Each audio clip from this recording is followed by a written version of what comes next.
Alors, est-ce que vous voulez être séduisant ou séduisante immédiatement, sans effort, là, tout de suite? Eh ben non, c'est pas une arnaque et on va voir tout de suite comment on fait ça. Alors avant de commencer, pour ceux qui ne me connaissent pas encore, je m'appelle Mathieu Tison, je suis sexologue diplômé de l'université Paris 5. Je vous accueille dans mon cabinet pour parler un peu de tous les sujets liés au sexe et à la sexualité.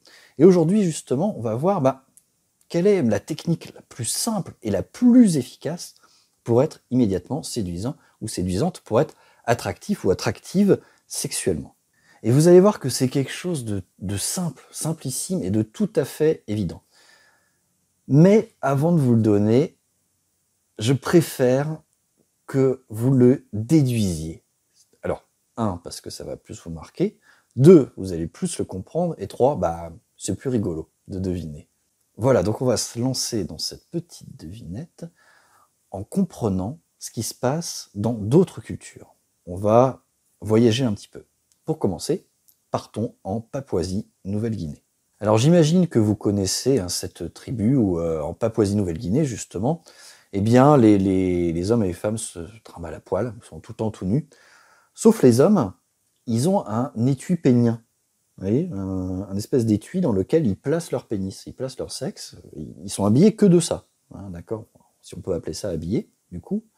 Et puis, ils font tenir l'étui pénien avec une ficelle qu'ils mettent autour de la taille, et puis dans le cul, et puis autour des testicules. Voilà. Bon, ils font ce qu'ils veulent. Pour que le tout tienne le plus possible, et puis que l'étui pénien soit bien dressé le plus possible vers l'avant. Bon.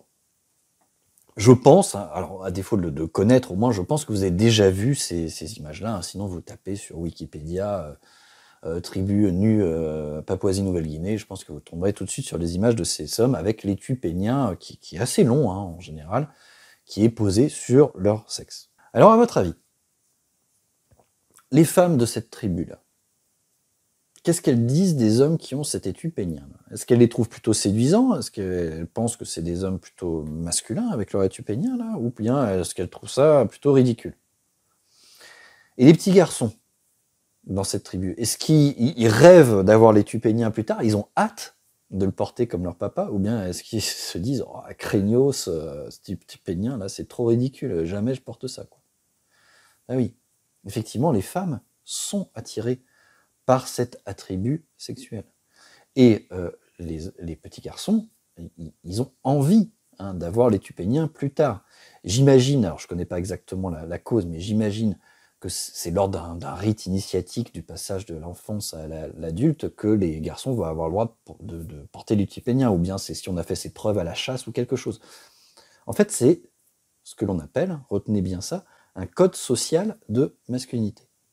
C'est-à-dire qu'ils vont porter un apparat, c'est-à-dire quelque chose qui se voit sur eux, et qui vont signaler qu'ils sont des hommes virils, bien masculins. Et cela, c'est l'étui pénien en l'occurrence. Bon, alors ça, c'était mon premier exemple pour vous mettre justement sur la piste de ce que je vais vous dire à la fin, de comment être séduisant ou séduisante immédiatement.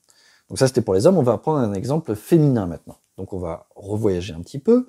On va aller maintenant dans le nord de la Thaïlande, chez les femmes girafes.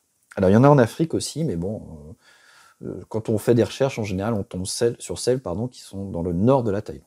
Alors vous savez, les femmes girafes, c'est les femmes qui mettent des anneaux autour du cou, là. Puis elles en placent de plus en plus pour pouvoir allonger leur cou au maximum.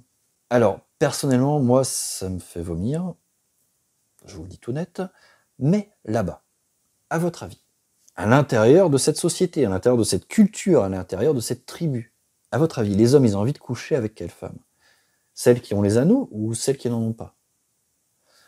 Encore une fois, même question, les jeunes filles. Est-ce qu'elles veulent porter les anneaux plus tard? Ou bien est-ce qu'elles se disent « Oh là, c'est un truc de patriarcat, jamais je lutterai toute ma vie contre ça ». Mais oui. Effectivement, les hommes sont attirés par les femmes qui ont le plus long cou et le plus d'anneaux. Pour eux, c'est la quintessence de la féminité. Les jeunes filles ont envie de porter des anneaux plus tard pour les mêmes raisons, pour être féminines. Et les femmes qui portent les anneaux se trouvent belles, elles ne sont pas opprimées, elles ont envie d'avoir les anneaux. Alors c'est vrai que pour nous, ça paraît bizarre, mais à l'intérieur de leur société, de leur culture, c'est comme ça que ça fonctionne. Et donc la même chose que ce qu'on a dit tout à l'heure, hein, là, ça va être un code sociétal de féminité. les femmes là-bas portent un apparat qui montre tout de suite qu'elles sont féminines et qu'elles sont fières de se montrer en tant que femmes. Ça les rend désirables à l'intérieur de cette culture. Ça les rend sexuellement attractives, on va dire. Ça les rend séduisantes, tout simplement. Alors maintenant, imaginons qu'un homme de Papouasie-Nouvelle-Guinée, là, avec son étui pénien, arrive chez les femmes girafes, ou bien qu'une femme girafe arrive en Papouasie-Nouvelle-Guinée, là. Est-ce que ça marchera toujours? Mais non, ça ne marchera plus. D'accord? C'est propre à une culture. Et ça nous démontre bien que c'est complètement con.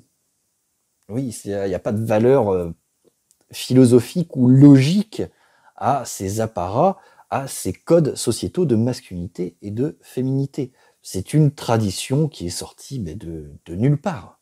Donc il ne faut pas chercher une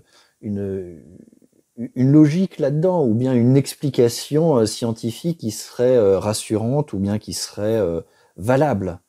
C'est con, oui, mais par contre c'est comme ça. Voilà, c'est dur, mais oui, c'est comme ça.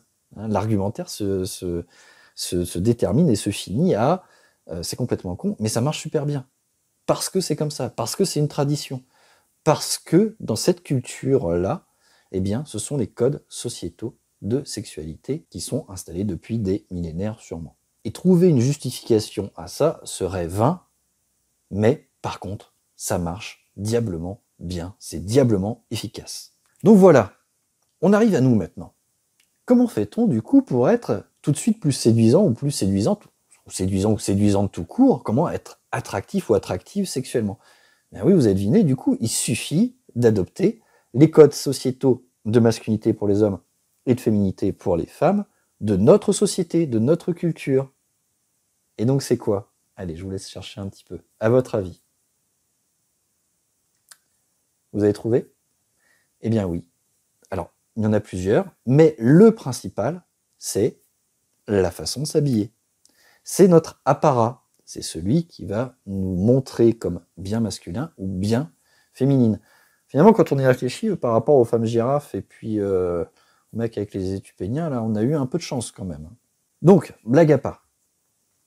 C'est notre façon de nous habiller, oui, mais on ne va pas s'habiller n'importe comment. Notre culture nous dit que les hommes bien masculins, les codes sociétaux de masculinité, c'est être habillé à la mode du moment. C'est-à-dire que si vous habillez en pas de def avec chemise à fleurs, c'est super, vous êtes super masculin, ouais, carrément. Mais dans les années 70, dans les années 2020, vous êtes carrément à côté, par contre.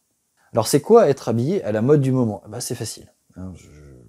Vous tapez, vous êtes sûrement sur votre ordi ou sur votre smartphone, là, vous tapez sur Google mode homme ou mode femme actuel, par exemple 2023, au moment où je tourne la vidéo, on est en 2023, mode homme 2023 ou mode femme 2023. Vous tapez ça sur Google ou sur le Pinterest ou sur n'importe quelle appli de photos ou d'images, par exemple. Et là, vous allez avoir des dizaines de milliers de photos qui vont sortir. Et là, vous allez regarder et vous allez remarquer un truc assez dingue, c'est qu'ils sont tous habillés de la même manière. Il y a des milliers de photos, mais c'est toujours les mêmes fringues. D'accord? Pour les hommes, ils vont être habillés, il va y avoir 3 façons de s'habiller, quoi, grosso modo, avec des petits détails qui varient évidemment à chaque fois, mais là, ça va être la plupart du temps toujours la même chose. Pour les femmes, c'est pareil. Alors, pour les femmes, en général, il y en a un peu plus. Alors, 3, 4, 5 façons de s'habiller, mais sur des dizaines de milliers de photos, c'est pas beaucoup. Ok? Et donc, pour être immédiatement séduisant ou séduisante, il suffit de coller à ces codes sociétaux de mode, de masculinité et de féminité. Alors, encore une fois, oui, c'est complètement con, oui, c'est débile, mais par contre, ça marche diablement bien. Vous mettez un homme habillé comme vous venez de regarder là sur Pinterest ou Google, vous mettez son frère jumeau en jogging claquette à côté, après vous faites un sondage d'opinion auprès des femmes, et pourtant pour exactement le même physique, le même port de tête, la même carrure, eh bien, il y a une énorme majorité de femmes qui va dire que le plus séduisant, c'est celui qui est habillé à la mode. Pareil pour les femmes.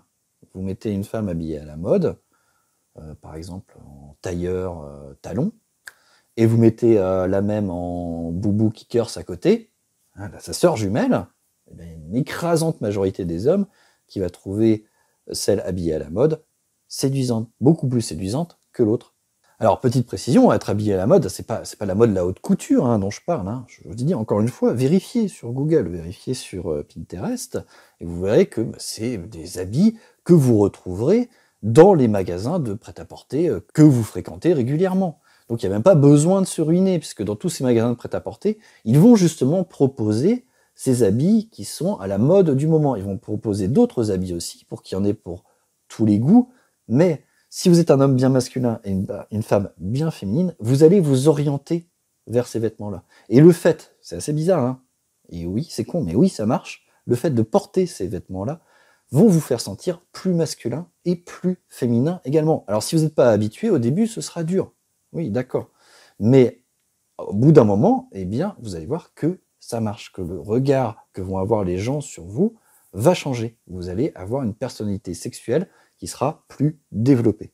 Alors c'est vrai que certains vont me dire oui, c'est un peu rentrer dans le moule. Moi, j'ai envie d'avoir mon propre style à moi. J'ai pas envie de rentrer dans cette catégorie que la mode nous impose.